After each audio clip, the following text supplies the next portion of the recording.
Total Screen proudly presents their official podcast, On Screen, with your hosts, Tyson Gifford and William Rohrig.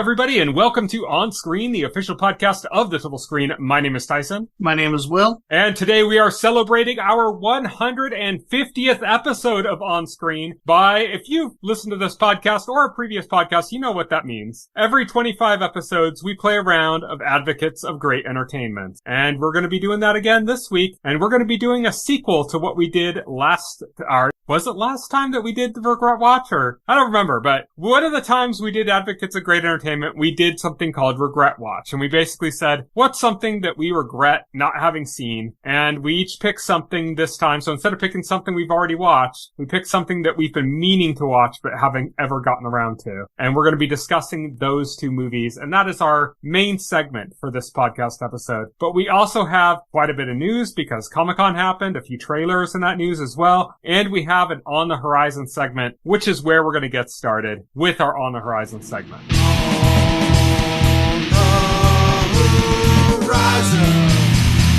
On the Horizon. On the Horizon is where we talk about what's coming up in the next week or so. And we're starting off with The Umbrella Academy, which is coming back on Thursday, August 8th on Netflix. I know you said that you have not watched the last season of Umbrella Academy. I think the last season was a little disappointing, so I think this is the first time I haven't been excited for a new season of Umbrella Academy. Oh, yeah? Yeah, I'll watch it, but I'm not excited this time. Yeah, no, I feel the same way. Then we have The Instigators coming on Friday, August 9th to Apple TV+. This is a movie directed by Doug Liman, who recently did the Roadhouse remake, and it stars Matt Damon and Casey Affleck. And it's straight to Apple TV+.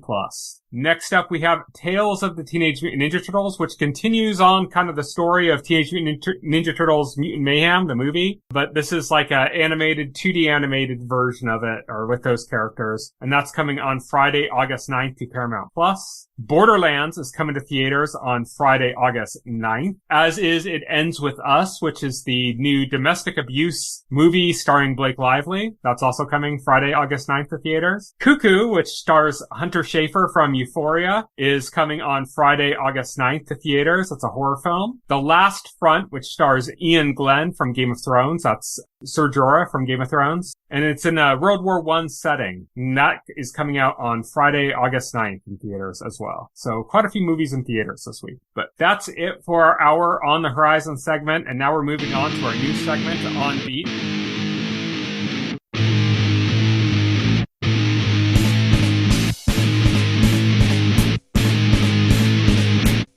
On Beat. A lot of this news is from Comic-Con, not all of it, but a lot of it's from Comic-Con. We're going to kick things off with Invincible Season 4, which has been confirmed. Season 3 isn't out yet, so if you're thinking, I thought they only did 2 seasons, you're right. Season 3 is coming, but they confirmed that there's going to be a Season 4 as well, that they put it into development. They also showed some artwork of Invincible in a blue suit, which is going to be for Season 3. It's for his arc in Season 3, and Robert Kirkman described this particular arc with that particular suit as being the darkest and most intense of Mark's stories in Invincible. Yeah. So there we go. The Boys, Vought Rising, which is a prequel series to The Boys, has been announced. It's going to be starring Jensen Ackles reprising his role as Soldier Boy, but at an earlier point in time. This takes place, it's a prequel, it takes place in the past. And Aya Cash reprising her role as Stormfront. You know, I would say more Boys spin-offs, but it's Jensen Ackles as Soldier Boy. I also like Aya Cash as Stormfront too, so, you know, actually, because of the leads I'm in. They got me. Honestly, I think the Boys spin-offs have been better than The Boys, so. True. Gen V was better than The Boys, in my opinion. So, like, I'm I think, more excited about this than I am about the final season of The Boys. I love Jensen Ackles. Soldier Boy was the best thing about season 3 of The Boys. Oh, so definitely. Yeah. By like a mile, yeah. Yes. Next up, a Dexter sequel series. And no, we're not talking about the prequel, First Blood, that was also shown at Comic-Con. We're talking about a new sequel series starring Dexter, starring Michael C. Hall as Dexter, called Dexter Resurrection, is being made despite him dying in the last spin-off series. But it is called Dexter Resurrection. So I'm so tired. It's Dexter didn't make it through its first own series before turning to shit. And then it got a spin-off series that was reportedly even worse. And now it's got a prequel series and another sequel series. It's well past the drop-off point where the series fell apart. It's because New Blood did numbers for Showtime, so they're doubling down on more Dexter. Yeah, I think they need to replace some job positions at Showtime, because I look at their lineup of stuff and nothing really looks interesting at all. And they're still making originals, but none of them look good. Right. And none of them are particularly exciting or interesting, and I think they need some new creative talent in charge of programming at Showtime. I'm gonna call for that now. I'm gonna try to will that into existence. Right, yeah, exactly. But yeah, we don't need more Dexter. What do you think they're gonna do to bring Dexter back? Do you think they're just gonna pretend he didn't die at the end of New Blood, or make some kind of thing like, oh, that was a dream or something? Or do you think they're gonna go into the supernatural territory that the books went into? Yeah, that would be crazy. The books went supernatural. That'd be crazy if they actually did. They might actually do that. Yeah.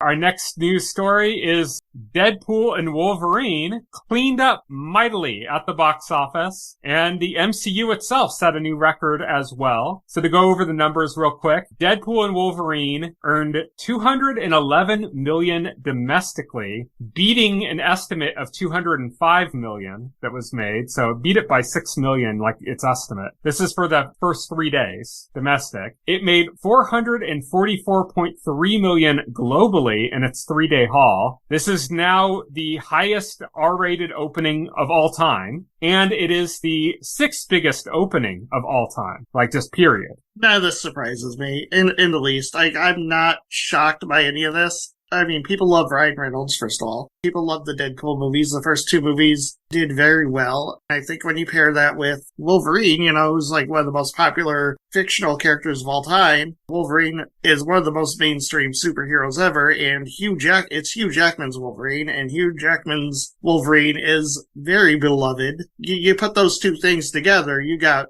a license to print money. Yeah. We won't be talking about Deadpool and Wolverine for quite a while. I'm not going to do an on tap segment about it, because I want to talk about what happens in it, and I don't want to spoil it. So it'll be a while before we talk about Deadpool and Wolverine, but I just wanted to say there's a lot of criticism kind of about the movie, and saying oh, when you analyze the plot, there's not much there that holds it together. It's not really all that cohesive. I agree with all of that, and none of that fucking matters at all. It just does not matter. Oh yeah, no, it doesn't matter. It's I'm not gonna sit here and pretend that Deadpool 1 and 2 were the perfect movies. No, they're good because I like the character. I like Ryan Reynolds' interpretation of the character. I like the humor that they put into it. It just has the right vibes. And as long as this has those vibes, then I'm good. I don't care. That's what this movie has in spades. If you're concerned about the story holding up and everything like that, and you're trying to analyze the plot on this, it's probably the most disappointing of all 3 Deadpool movies in that way. If that's not what you're in it for, if you're in it for the comedy and the vibes like you're saying, it's in my opinion, easily the best Deadpool movie by a mile. It's so good in that regard. So yeah, I mean, I've heard a lot of that criticism, and I'm it just doesn't matter. Not all movies are about a progressive plot, that doesn't have to be what every movie is about.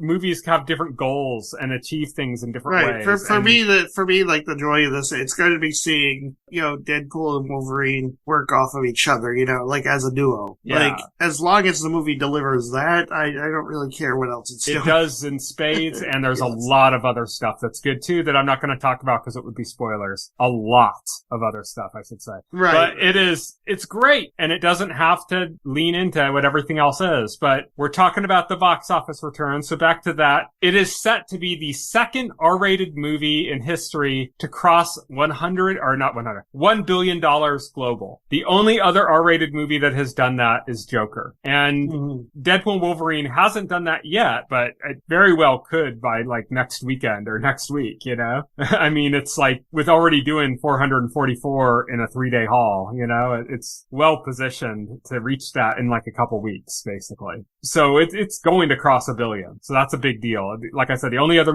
R-rated movie that's done that is Joker. Mm-hmm. Yeah.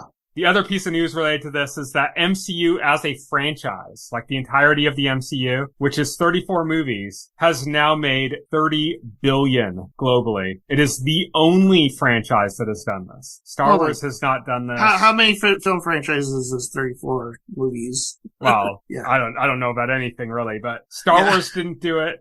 Right. Star Wars has less movies in it, but it's been around for longer and they've re-released those movies constantly. Over the years, and it's been out for decades longer than. Oh, yeah. It's no secret the MCU has been very successful. Only just recently has it hit a slump. Like, it's been going for Star Wars has a while. 12 movies? Now, yeah. It's got nine numbered movies and 3 spin-offs, right? So not 12? It's got Han Solo, it's got Rogue One. Is there another film spin-off?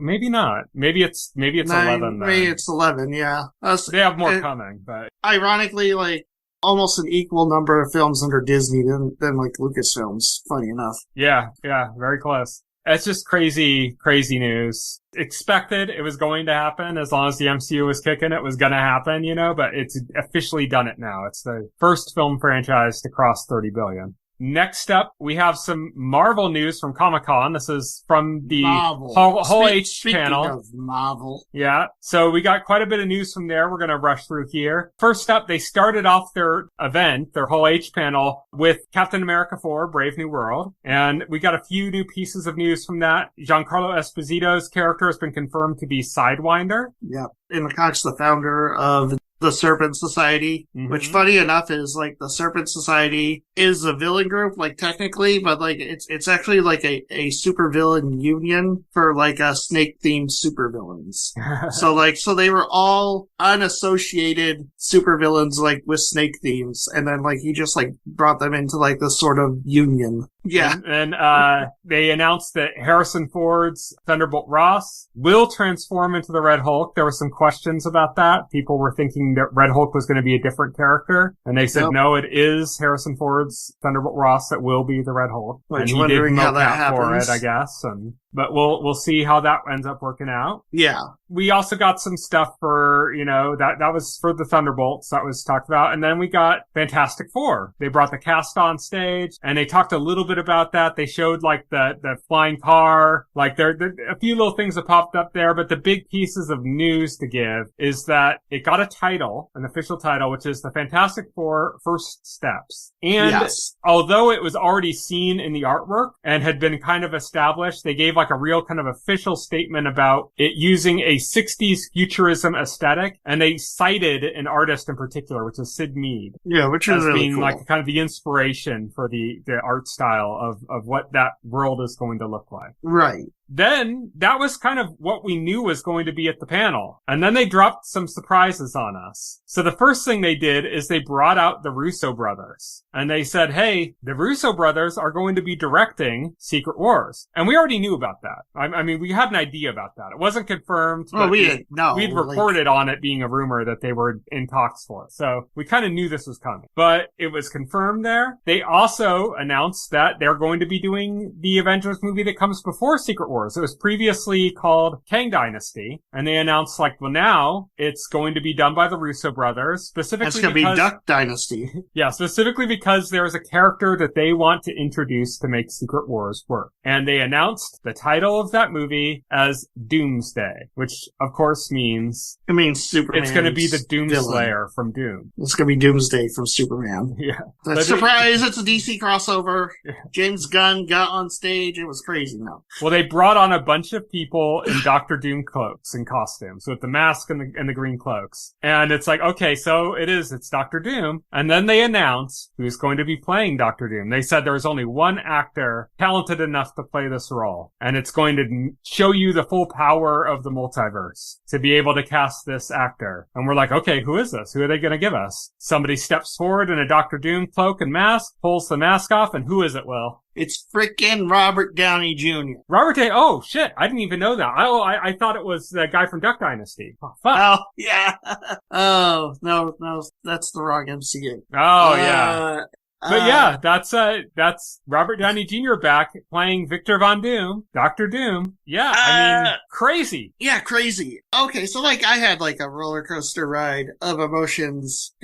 First of all, like, and I admit like my reaction was colored by a rumor I had seen prior to this by like a very reliable leaker that said, and this was like a week before Comic-Con, maybe a couple of weeks, said that Kevin Feige was looking to bring Robert Downey Jr. back into the MCU as a Tony Stark variant who becomes Doctor Doom. And I was like, oh, making Tony Stark Doctor Doom, that's so dumb. It's gotta be Victor. It's gotta be Victor. They gotta do Doctor Doom right. They haven't done Doctor Doom right in any film to this date. They just haven't. He's my favorite Marvel villain. They gotta get it correct. Doing Tony Stark as Doctor Doom it's so cheap. I thought it's so cheap. It's not even going to be the character. And they didn't confirm that here. They said he was Victor Von Doom. Mm-hmm. If I'm correct, like they specifically said he was Victor Von Doom. Also, Robert Downey Jr. specifically talked about wanting to play like complex and interesting characters. I don't think he would have even said that if he was talking about returning as Tony Stark under the guise of Doctor Doom. It shows that he wants to play this as a different character, you know? Right. And so like that's kind of like where, because yeah, my initial reaction was like very negative. I want like actual Doctor Doom. I don't want like stunts. I don't want like what they did with the Mandarin, where like it was Ben Kingsley in Iron Man 3, but he was an imposter, and then, you know, you had to wait years and years for Shang-Chi for them to like, oh, this is the real Mandarin now. It's like, well, that's great years later. Thank you, Marvel. And he didn't want another Taskmaster either. Yeah, exactly. Don't want not for Doctor Doom. Please, yeah. God.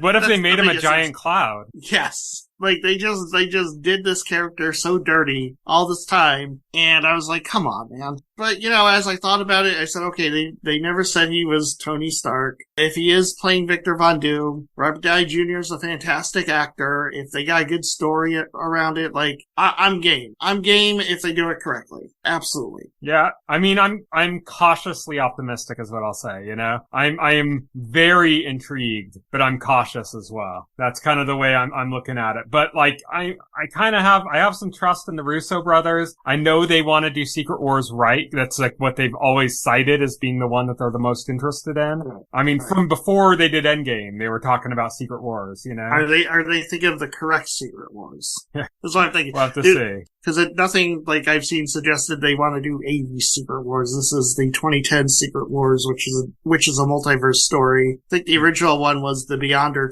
transported all the heroes to, like, an alien planet to duke it out. And it had nothing to do with anything about a multiverse. Yeah, well, this is, I'm pretty sure, based on the later Secret Wars, like, 2010 was about the entire multiverse collapsing and, like, universes colliding into each other and what they called incursions, and the idea that like the main Marvel universe was going to be destroyed in an incursion. Mm-hmm. Yeah, I'm pretty sure that's what they're going for based on the events of the MCU as of late and the fact that they're pushing for Doctor Doom. Yeah, that's why I think so too. Yeah. But that's it for our regular news. We have some trailers to go over as well, though. And we're going to start things off with the Comic-Con trailer and behind-the-scenes video they put out for The Lord of the Rings, The Rings of Power, which looks a lot better than Season 1, but we said that before with the last trailer that came out. It's a good trailer. It looks like it's got more action than the first season. It looks more focused, definitely. Yeah, it definitely looks more focused. Like, now that we got the mystery, I guess now that we got the mystery of Sauron out of the way and stuff, I think, like, they can focus, like, so maybe this will be a better season. Mm-hmm. It's the a good production trailer, values still look through the roof. They still look amazing. So if nothing else, it'll be gorgeous. Oh yeah. First season was absolutely gorgeous. Yeah. So yeah. But it definitely looks a lot more focused than the last season. We'll have to see how that turns out. We got a trailer for Creature Commandos. This is the first official project in the James Gunn DCU. Yes. Yes. And James Gunn has always been upfront that Creature Commandos was coming first. Superman's going to be the first film, the first first live action film, but this is going to be a first project released in that universe. Yeah, so we got to see a trailer for Creature Commandos. I think it looks okay. There isn't a lot of that we learned in it, you know? That's what it says on the tin, right? It kind of has like a bit of a Suicide Squad look to it. Well, yeah. It's kind of connected to that. It's Suicide Squad with monsters. Yeah. And the look of it is very reminiscent of like, you know, the DC animated stuff like you'd get with like Justice League Unlimited and stuff like that, you know? It kind of has like that kind of aesthetic to it. So nothing too surprising, nothing too amazing, but it looks good. Yeah, it looks great. Yeah. Next up, we got a trailer for Greedy People. This is a new movie starring Joseph Gordon-Levitt as a police officer, and him and his partner accidentally kills somebody, a lady, right. And then they end up finding all this money. Yeah, all this money hidden in our home, like, it's a stash of money, and they decide to take the money and just try and, like, cover up the killing, try to make it look like a murder. Well, I mean, it was a murder, but, like, they try to make it look like somebody broke in there specifically to kill her, not realizing that there was going to be somebody there. There was going to be somebody because, like other people wanted that money. Yeah. And now, it leads to that leads to all sorts of chaos. Yeah, it just looks like a really funny kind of dark heist kind of story. Yeah, it's a dark comedy for sure. Yeah. And I love Joseph Gordon-Levitt. He's fantastic. So yeah, and he's playing a bit more of a sinister character here. Like he's kind of funny sinister. He's not like you know whatever, but he's like there's parts where like he's like, have you done this before? And he's kind of giving a look like maybe, you know. Yeah, right. That shows he's a bit corruptible. He's not like a bastion of goodwill and hope, you know. No, definitely not. So I think this will be a pretty fun movie. We got some anime trailers. Starting off, we got a trailer from Netflix for Sakamoto Days, which I'm not sure what this is based on, but I'm pretty sure I've seen this character on like covers of manga somewhere or other. So it's probably either a manga or like novel or something. Yeah, it's about like a former hitman or your assassin who's like the best at his job, but he quit and now he's like middle aged. He's kind of let himself go, but he's still got moves. And I mean, it doesn't really explain much. Like he's pulled back into action, and he's got like these partners now for some reason. It's light on details, but it looks very stylish. It looks like they're having fun with the concept. It looks goofy, but cool. The action stuff looks really good. Like, so it's one of those ones where it's going to be really goofy, but like the action scenes are going to be like really well animated and really cool looking too. So that's kind of what I got from it. So it looks like it's going to be a good time. And then the next anime we got a trailer from, it's something we've gotten a teaser for before, but now we got a full trailer for Terminator Zero. This is the Terminator anime. I believe it's Production IG that's doing this. And, they're like the guys behind Ghost in the Shell standalone complex. Yeah. We had a teaser before.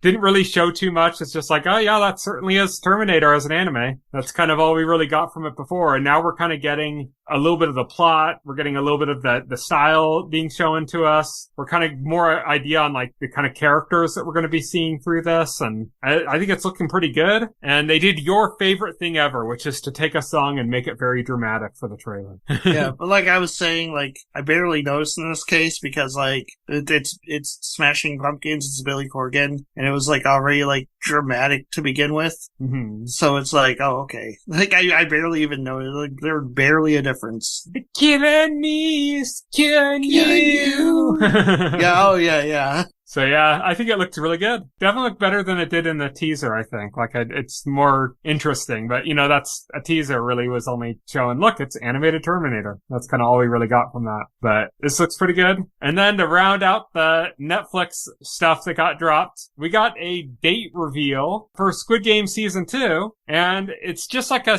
teaser. It doesn't actually have like any footage from the actual show. It's kind of playing on the Olympics, because the Olympics are going on right now. So it's playing on that by showing like a race, and everybody's racing across the finish line, and then as they're racing, it starts turning into the contestants, and they're like tripping over and falling and dying, and you start to get the iconography of Squid Game shows up. None of this is in the actual show. This is all just like a concept trailer to say, it's just a teaser. That's coming, you know? Yeah, it's back. The two important bits of news is that it's coming back in December for season 2, but they also announced that there's going to be a third and final season coming in 2025. So that was also revealed. I'm going to say, like, I like that they're putting a definitive ending to it, right? So, like, you're not going to get like, oh, they're going to, I mean, they're probably going to milk it as a franchise, but they're not going to milk the story to death. Yeah, hopefully.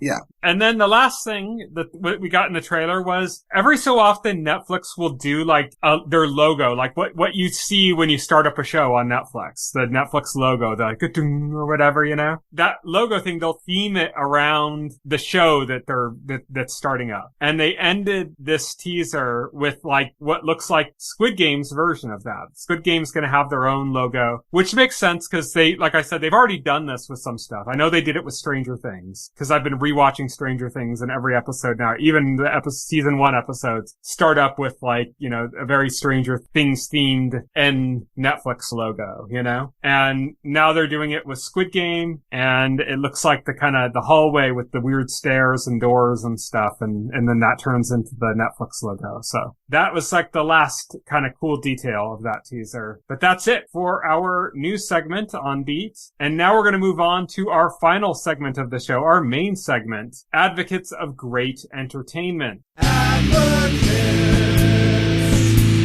of Great Entertainment. I'm here to kill chaos, bitches! So as I mentioned at the beginning of the show, we decided to do a sequel to Regret Watch, which is each of us pick something that we've been meaning to watch and just haven't ever gotten around to watching. And we said it's time to rectify that. And so that is what we have done with our Regret Watch. We each picked a movie, and I'll announce my movie, and I announced this last week, Living, which is actually a remake of Ikiru, which we covered on a past episode of Advocates of Great Entertainment. So I thought it kind of was fitting. It's a recent movie. It looks like an old movie because it's shot in 4:3 and everything, but it's a recent movie. But I was kind of like, yeah, it makes sense. We should talk about this because we talked about Ikiru, and I have been meaning to watch this. Ikiru is one of my favorite movies. It's my favorite Akira Kurosawa film, and I knew about this remake years ago and wanted to watch it and just hadn't had a chance until now. And so that was my pick. And Will, your pick was? Well, it's Fargo. Surprisingly, after all this time, I still haven't watched Fargo. I've watched, other Coen Brothers films. I love the Coen Brothers. I've watched several seasons of the show. I think the show is great. And, it's kind of like, oh, wait, why didn't I watch this? And when I was like going through ideas for movies for this podcast, I was looking at like lists of like popular movies from the 90s. So I came across Fargo, and it was kind of like an instant, of course. This is something I should have watched by now. Yeah. So it's like, yeah. So on this week's Advocates of Great Entertainment, we are going to correct those mistakes. The mistakes being that we haven't watched these movies, and now we have. And so we're going to discuss those. What do you want to start with? Do you want to start with Fargo, or do you want to start with Living? Let's start with your pick. Okay. So we're going to start with my pick. It's Living. It was directed by Oliver Hermanus, and it was written by Nobel Prize-winning novelist Kazuo Ishiguro. So this is a very, very famous novelist, and he wrote the script for this remake. Oh, nice. He's the author of the books The Remains of the Day and Never Let Me Go. Oh, interesting. So, very, well-known author. He's a Japanese name. He's a Japanese-British man. He's British, but he's of Japanese descent. Oh, okay, so he was born in the UK? Yeah, I believe so. Most of his stuff is it's all set in Britain and stuff, Oh, okay, interesting. But he's of Japanese heritage, so perhaps that's why he felt a connection to Ikiru and wanted to do a project like that. But it's very rare for him to do like a movie. Like they've done movies based on his books, but for him to write a script adapting like a previous work is very rare. It's very uncommon, very unusual. Yeah. As I mentioned, this is based on the movie Ikiru by Akira Kurosawa, which itself, as I mentioned when we talked about Ikiru, was loosely based on The Death of Ivan Ilyich by Leo Tolstoy. Oh, okay. Huh. So it's kind of like a chain connection of different, remakes and adaptations and stuff up to this point. But yeah, I felt it was a very loyal remake of Ikiru. It was almost spot on. Like it has a different setting. Instead of in Japan, like post World War II in Japan, it's post World War II in Britain. Right. Yeah. But it's very much about the exact same thing. It's about bureaucracy. It's about, some mothers that want to a park to be built and in this like vacant lot Yeah, that's destroyed. that's the thing like that impressed me, because we talked about the original Ikiru on this podcast as part of Advocates already. And so what struck me about this was just how like faithful it was. There's no embellishments here. There's no embellishments to the story, to the characters. There's a little bit at the end. They made a few changes at the end. Very light, though. It's pretty loyal. It's pretty loyal overall. They made a few changes. They developed a relationship between two characters that didn't exist in Ikiru. Yeah. Oh, yeah. No, I saw that. That almost like, to me, that almost feels like that was probably like a studio mandate. Some studio exec probably said, oh, there needs to be a love story. Yeah. It's like, oh, okay, sure. They also changed the delivery mechanism a little bit for like the ending. Like famously, like the last, I don't know, like half of Ikiru is like at a wake. Like the first half is everything that happens before, and then it just kind of makes this weird cut to, and they're all at this wake for this guy that was dying. And then they like, it's all these people and they're telling stories, and like, so his son and daughter-in-law are learning about things about their father the father that they didn't know, and the people are piecing together like, you know, did you think that he knew he was sick the whole time? And they figure out like, oh, he did, but they're piecing it together, and they're kind of going through the events of what led to this and what would allow him to become the way he did, for him to change so dramatically as a person, knowing that he was dying, and like how that would work and if that would work on other people. And that was like the last half of Ikiru. And here they kind of separated the way that was handled a little bit, because instead of everything happening at the wake, the scene at his funeral in this is actually kind of short. Yeah, it is. And they have like most of the discussion about him takes place on a train ride, which like I don't mind like that change. It's a minor change, but it works for this adaptation specifically because like the movie begins with a train ride, right? Yeah. Like it begins with the guy getting on a train and with the other, like all those people like on the train together. To have it end, to like bookend it, but like that's the venue in which they have their discussion about him and their memories. And when the one dude like makes the declaration that like, oh, you know, like he's been such an inspiration. We're gonna be better. We're gonna carry on his legacy. Yeah. Yeah, we're gonna carry on his legacy. For that to happen on the train makes sense for this adaptation. It does have like one weird side effect, which is that they kind of recontextualized his son. Yes. Because in the movie, his son got to learn about what happened with his father at the wake. That's true. As everybody's piecing out together, his son's figuring out that too. He's working through his regret and his grief in that moment. And it kind of, it makes it like, it's not your fault that your father died and that he wasn't able to tell you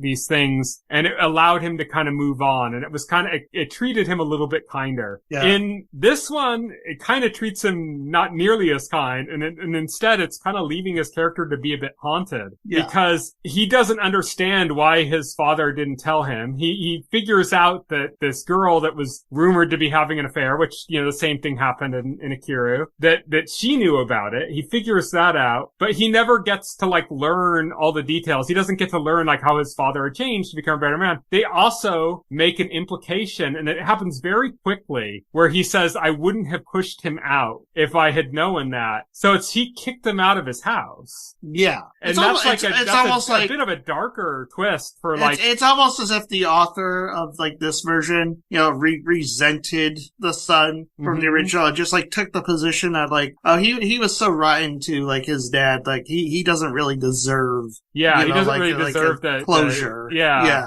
exactly. So it like recontextualizes that aspect. That was probably like the most interesting change in my opinion. But yeah, like, so that was a pretty big change. The other big change, which I already alluded to, is that the relationship was now established between the character of Miss Margaret Harris, who is this film's version of Toyo from the original movie. Yeah, the girl, the young, energetic girl that works at the office. Who works at the office, who like he develops a relationship with in his dying days. Like not a romantic relationship, obviously. Like just like a very like friendly relationship. He's kind of obsessed with her youthfulness and her energy. And when he's dying, he's looking for an answer. I mean, that's what Ikiru is about. It's about somebody dying and looking for purpose and realizing that their life doesn't really have meaning and trying to find a purpose in their life right. that remains. And he sees her and her youthful energy and he's attracted to that. Not like sexually, but he's attracted to it in like the sense of like, I want to be like that. Right. And I want to have that energy. You have that character, and then you have the young character at his work, who's like the more kind of not yet beaten down by bureaucracy character. Yeah, who was the character of Noguchi in Ikiru, and is here as the character. He still has like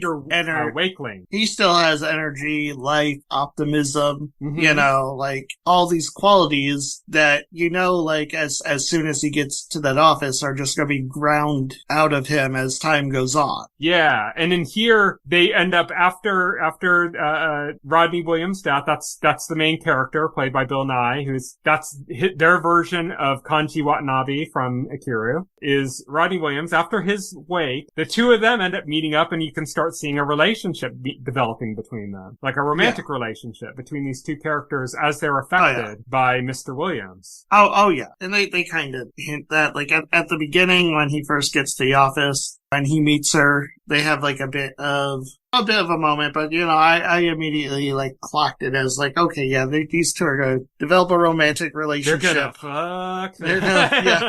You're watching this totally dour, depressing movie. You're like, they're gonna fuck. Yeah, exactly. Yeah, exactly. But yeah, like that was a new twist at it. Yeah, it's a new twist at it, but even then, like, they did it subtly and tastefully. It's not like... Yeah, it's not overly done, and it's not done in this, like, happy movie star, like, kiss at the end of the movie type way. No, and we only see them as a couple, together as a couple at the end of the film, and they don't, like, have that many scenes together anyway. Yeah, so you don't, like, see the developing of their relationship so much as you just kind of see, like, you see it, but you don't really, like, there's not, like, a bunch of dialogue between them or anything. It's just, like, you kind of see, like, oh, they're hanging out together. They're processing their grief together, and they're starting to kind of develop into something else. Yeah. And that's kind of what you see from their relationship. But that was kind of an interesting shift from the original. It kind of makes more sense in, like, the context of a modern movie. Of course, and of course they keep, like, a lot of the iconic moments from, like, the original film, like... The swing set, the song, like, at the end when, the one guy says, like, the one guy who's, like, now the head of the department, the guy with the glasses, whose name I forget, but, like, he said, like, oh yeah, we're going to be better. We're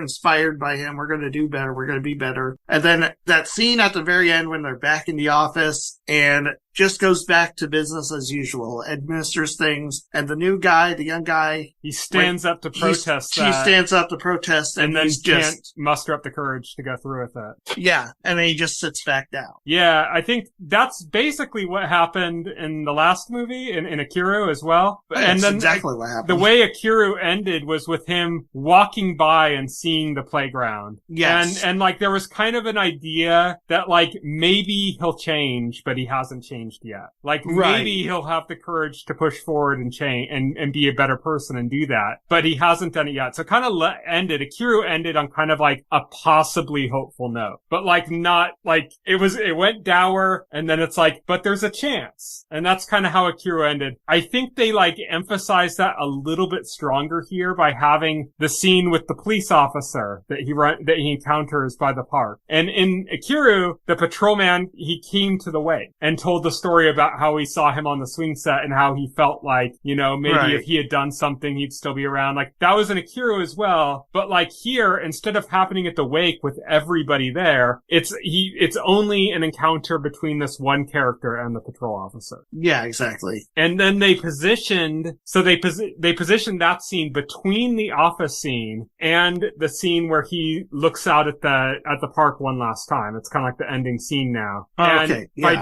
By doing that, they kind of like emphasize that element of hope a little bit more than Ikiru did, I think. Like, there's a little bit more of a semblance of he's going to become a better person kind of thing. Yes. Okay, so final thoughts on Living. I enjoyed it. I thought it was a very, very well done remake of Ikiru. Bill Nighy was fantastic. Yeah, I was just about to mention, Bill Nye is, I think he might be like the only person to be able to play the role in a British adaptation. Right. Like it's just such like a perfect casting for that. There are other roles too. There's the author character who, there was a similar character also in Ikiru. It was very charming. The actor's name's Tom Burke. He was recently in Furiosa. Yeah, I think what did you the think female overall? character of Margaret Harris is played by a girl who's in the show Sex Education. She has kind of like that perfect balance of youthful enthusiasm and like naivete, Right. I think like works perfect for that character. I think all that stuff works so very well, makes it very loyal. I also found it quite interesting how it just looks like an old movie. Yes. Oh yeah, I thought I started it, I'm like, wait, how old is this movie? And it's 2020, 2021, something like that. I thought okay, but it's got Bill Nighy in it, and he's pretty old in this, so this can't be that old of a movie. But this looks like something they pulled out of the 80s, or the 70s. I'm like, what? Yeah, I was confused for a hot second because it did look older than it's all in 4:3. I was thinking at first, I'm like, are they gonna do something where after he finds out he's dying and decides that once he finds purpose in his life, is it gonna expand to widescreen? Are they gonna do a gimmick like that or something? They didn't, which I'm glad for. I think that would have been kind of cheesy. But yeah, it just has a very old look. It ends with a giant the end, title card thing. Yeah. It was very common in movies before a certain time. It very much fits that. We mentioned that they had a key song that was kind of used to kind of express both sadness and kind of fulfillment at the same time in different moments in the movie. In Ikiru, it was Gondola na Uta. In this, it's the Rowan Tree, which is an actual old song, an old Scottish song. So all those details I loved about it. I thought everything worked really well. I think it's the perfect thing. Him on the swing set made me cry again, just like it does in Ikiru every time I watch that. So it hit the same emotional responses from me. Like I said, the only thing that really stands out to me as being very different, that's notably different tonally in a way that actually really matters to the plot, is his son and how they did his son in this one versus the other one. And it was such a subtle change, but it made a huge difference in the connotation of that character and how he pays off. Right.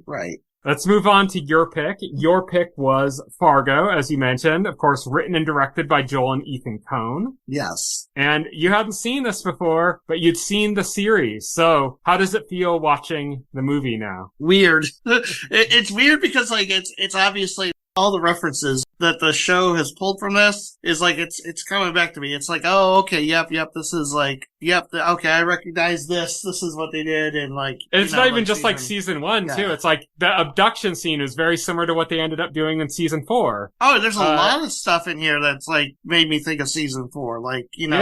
There's a lot of stuff that's very season 1. There's a lot of stuff that's very season 4. I think those are kind of the two most represented. I think of the seasons as they compare to the movie. It's also cool seeing the origin of the lie of this is a true story. Yes, It is not a true story. If anybody doesn't know that's watching Fargo, the series or the movie, the series does the same thing. Every episode starts with this is a true story. That's not true. Right. I will say it is classic Coen Brothers. It's got everybody's a quirky character. And there's such a focus on linguistics in this one. And it's all about that Minnesota, you betcha, don't you know? It's all about those kind of Minnesota niceties. It's all those kind of things. And that was a big deal when the Fargo movie came out. And the series, I think, downplays that a little bit. I mean, it's in there, but it downplays it a little bit compared to this. They went really big on that here. So it's kind of funny watching that. It's also kind of interesting that when we talk about the whole based on a true story thing, that title card that appears in the movie and also in the series, it's much more relevant here because this really does feel like a true crime story. Much more so than the series does. Right. Oh yeah. It really feels like you'd be watching a true crime thing late at night or something, and this is what you'd be seeing. I mean, it's very fantastical in the way it plays out. It's very. I just mean the structure and stuff. Right.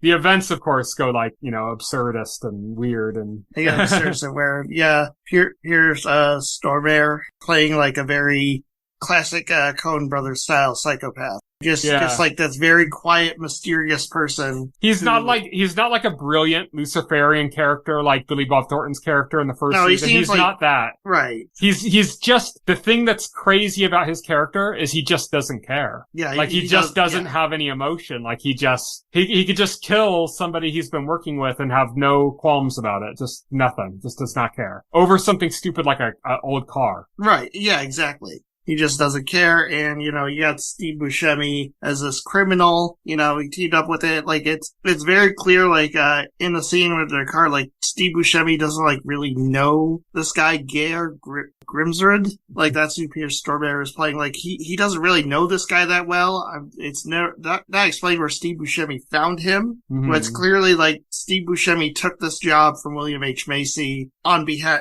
because, and they were connected via Shep, and then Steve Buscemi went out and found Peter Stormare's character and doesn't really know much about him except, I think it's actually supposed to be the other way around, because I thought that's what it was at first, but then they said that Shep knew didn't know Carl, but knew Greer or whatever. Oh, did they? Okay.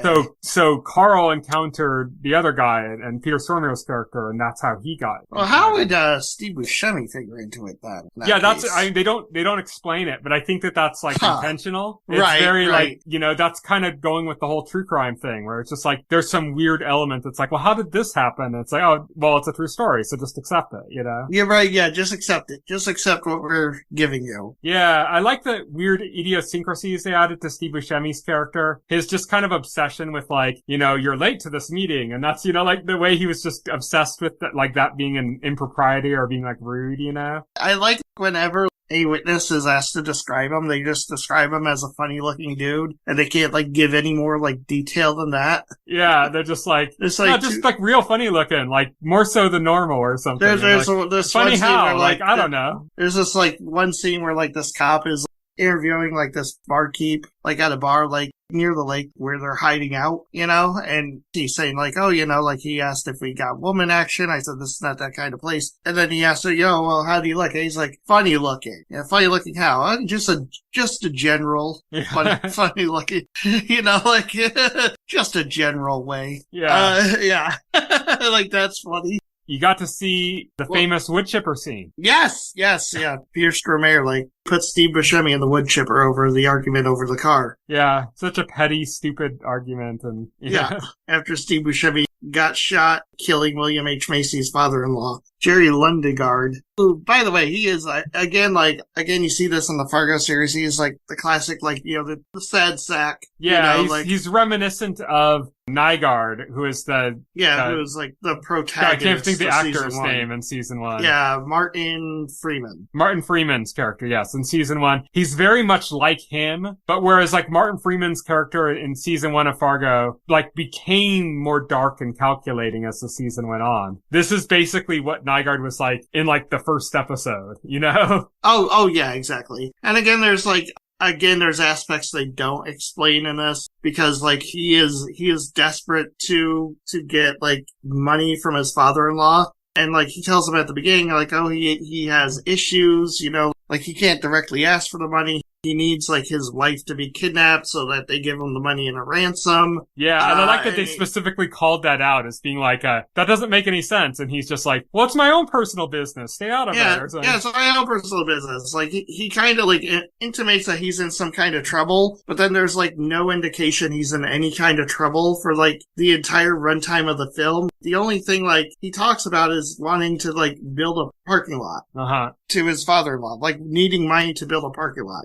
There's no indication that he's in trouble with the mob or, like, any party is out to get him at any point. Yeah. So it's like, what was he talking about at the beginning of the movie? What's interesting here is that it's the money situation because he's like, okay, so we're going to make a demand for the money and the money is going to be $80,000 is what he tells the guys he's going to hire to kidnap. And he's like, and I'll give you half of that. So you guys will get $40,000 and I'll get $40,000. And that's the thing. And then you find out that the demand he actually made of his father-in-law was for like $1 million. Yeah, $1 million. Yeah. So he was cheating them. He's trying to shortchange the criminals he's hiring to kidnap kidnap his wife. But then that trail continues because when Steve Buscemi, when the guy ends up beating the main character, beating William H. Macy's character, when his father-in-law beats him to the point to give the money and ends up dying and wounding Steve Buscemi's character, Steve Buscemi finds out that there's like $1 million.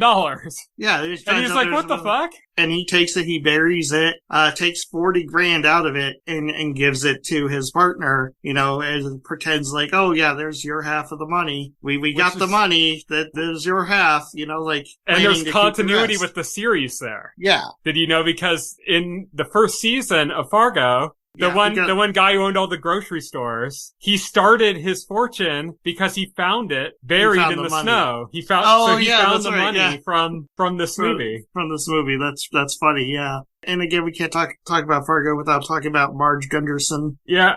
Frances McDormand, who plays the cop, you know, who's very intuitive, very good at her job. Like, she puts this whole thing together. Actually, you know, like, it's funny because, like, it's 2 hours. It actually doesn't take her long to put everything together. She finds her way to Shep and then finds her way to William H. Macy, like, pretty quickly. I think what makes her think about it is the conversation she has she runs into an old friend from, like, high school or something. Yes. And he's, like, kind of wants to take her on a date, and he's talking about how his, like, wife died or something, I think, and all this stuff. And then she ends up finding out she's talking to another friend on the phone and finds out that it's all bullshit, that he never had a wife, that the girl who he's saying was his wife that had died is still alive and she's never dated him or anything. And it's just that he's got like a mental issue or something. And it feels like this very unrelated thing, but I think they do that right before she solves the case, basically. And it's kind of like the motivation. It's almost like she goes, oh yeah, people lie. Yeah, exactly. And then that made her like think okay, so how can I figure this out, you know? And then it's like all the things that didn't make sense to her, she just put it in that context and was able to figure it out very quickly. Yeah, exactly. And she's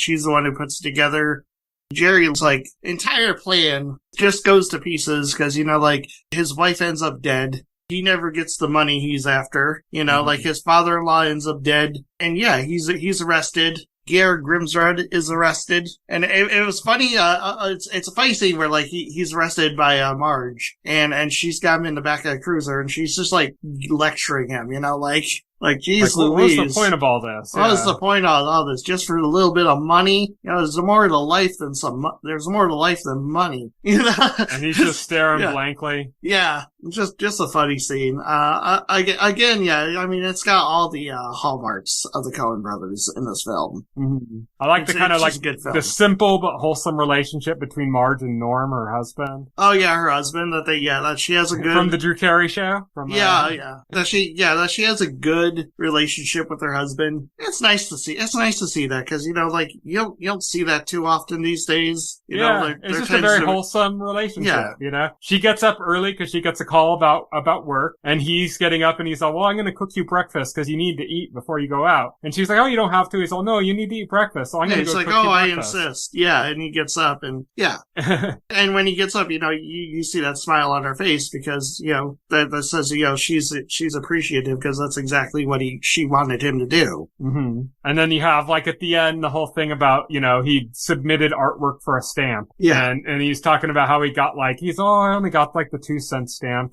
This other guy got, like, the 29-cent stamp. That's the one everybody cares about. And she's like, yeah, the 2-cent stamp, everybody has to use that because they changed the price of postage and you have to attach those extra stamps. This is, of course, all this was made before Forever stamps. Right. Oh, yeah, exactly. This was made in the 90s. And he gets a little smile on his face. He's really appreciative of it. He's like, oh yeah, that's true, or something. And that just kind of, I think the moral of the story is just kind of like, don't count out the little guys and be satisfied with small things. You don't have to like get $1 million from your father-in-law to have a good life, you know? Right. Yeah, exactly. It's a contrast, you know, like Jerry was just a sad sack who was like dissatisfied with his life and thought he deserved more. And he set in motion something that caused the grisly deaths of many people. Yes. Yeah, exactly. Yeah, it's a good movie. It's a good movie. I enjoyed it. I don't think it's my favorite Coen Brothers movie. I think that's still going to be The Big Lebowski. But yeah, I had a good time with it. It was pretty revolutionary because it not only did it bring in all that, like, that kind of Minnesota niceties and stuff that I'd mentioned and made that such a focus and such a fascination when that happened.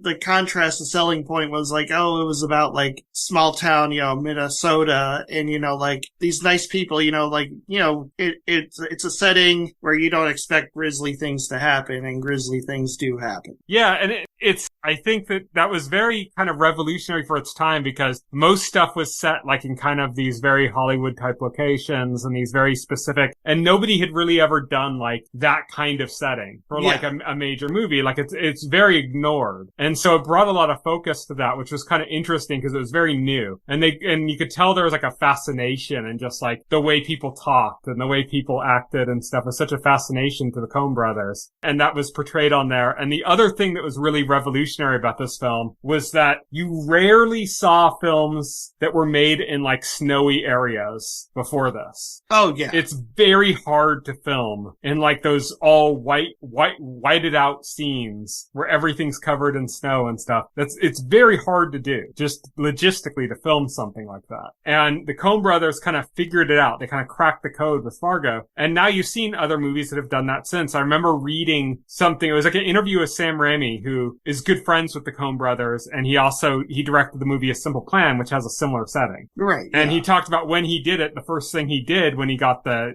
script for the movie was they called up the Coen brothers to talk to him about what they did to film in that environment. Like, how do you film in that environment? What did you do? What are your tips and stuff? And did that because it was just something that wasn't done. Like, you just never think about movies that are set in snowy climates before the 90s, before Fargo. It's all Hollywood set. It's all fake. Yeah.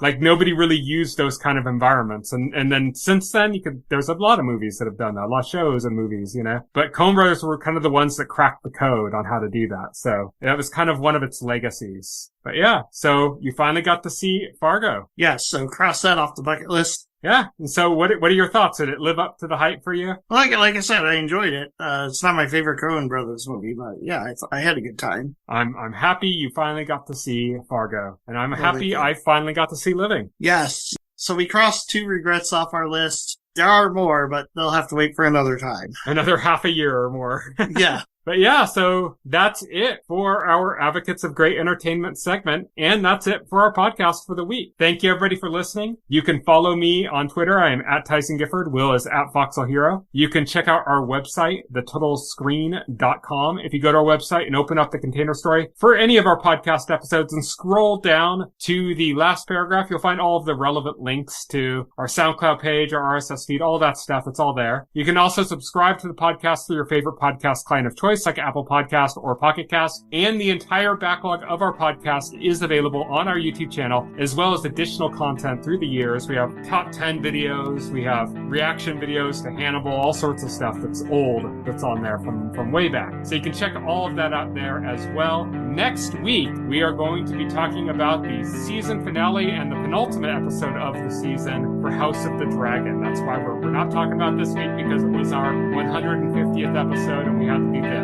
So next week, we're going to catch those last 2 episodes of House of the Dragon. That's what we're going to be discussing. So stay tuned for that. Thank you, everybody, for listening. Good night. Good night. Thank you for listening to the OnScreen podcast, the official podcast of The Total Screen. Visit our website at thetotalscreen.com. This podcast can be found on any major podcast client, including Pocket Cast and Apple Podcast. The entire backlog of this podcast and other content can be found on our YouTube channel.